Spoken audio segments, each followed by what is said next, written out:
I would really like to thank you for your question. It's a very important question. It's a very personal question for me. It's important on two fronts. One, as a mother. I have a son, Alex, who just turned 30 years old. And Alex was actually stopped by the police around the Edgemoor Community Center at about 11 o'clock one night when he was in college.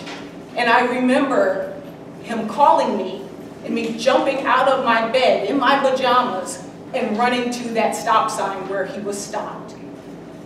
There is a feeling that you cannot describe when your son is stopped. So I approach it from a very personal place.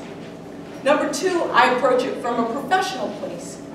As Delaware's State Personnel Director, it was my job to investigate the state police for racial and sexual discrimination.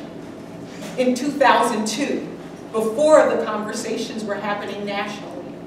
And at that time, I will tell you, it was a very heavy challenge because it was bringing together the Urban League, the NAACP, La Raza, the state police, and then saying to the state police, there are people that you trust, like John Jay College of Criminal Justice, that we brought into Delaware to come up with a plan and a plan of action forward. One of the things that I really learned from that process was that there were kind of 4 steps. One was acknowledging that there is a problem. A lot of times we don't even acknowledge it. Even the fact that there's a debate about whether to say Black Lives Matter, all lives matter, Black Lives Matter too, is a problem. So first we have to acknowledge that something's going on. Then we have to do the due diligence. We have to find out, well, what would change things? What are some of those best practices?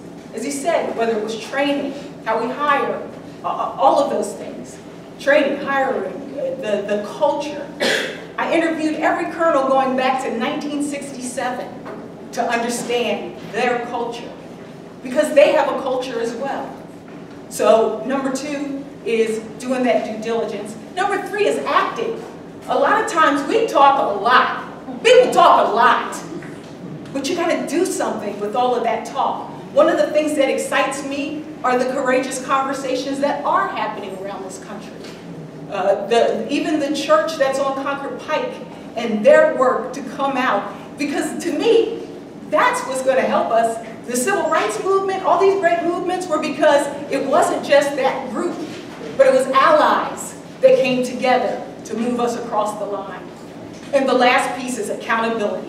We got to hold people accountable. They can't just come to election time, show up, it can't, accountability. You can't say that you changed the system, but nobody's holding anybody accountable. Laws.